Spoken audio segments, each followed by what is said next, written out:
Play to earn. Games built on blockchain technology, where cryptocurrency and NFT are integral part of the gameplay. Users can own digital assets and receive rewards in tokens with real value. In the video, we will consider the main features of P2E games, the top 5 projects by capitalization of their tokens, as well as the top 5 games by number of users and the total value of assets. The main features that can be distinguished in P2E games are: firstly, no need to buy the game to play it. Secondly, each game has its own tokens and NFTs. And the third feature, in P2E games you can earn up to several $1,000. Top 5 tokens by capitalization from the industry of P2E projects look like this.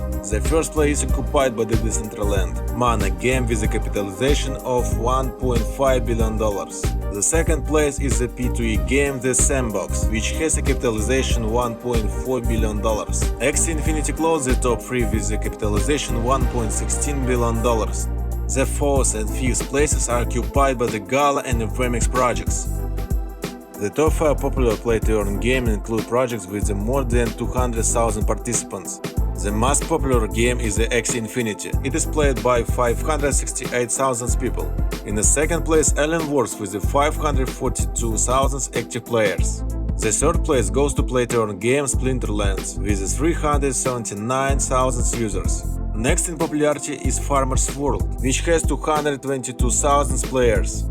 The rating is exclusive by the Upload project, where a little more than 200,000 people participate.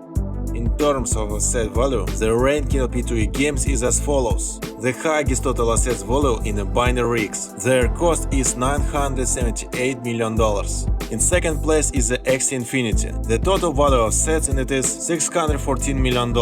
Next, by a wide margin from the leaders, is the play-to-earn game Sandbox. In it, the value of all assets is $110 million. The first place, RS7, Game of True project. And in fifth place is DeFi Kingdoms. Their assets value is less than $100 million. Thank you for watching. Subscribe to our other social networks, all links in the description.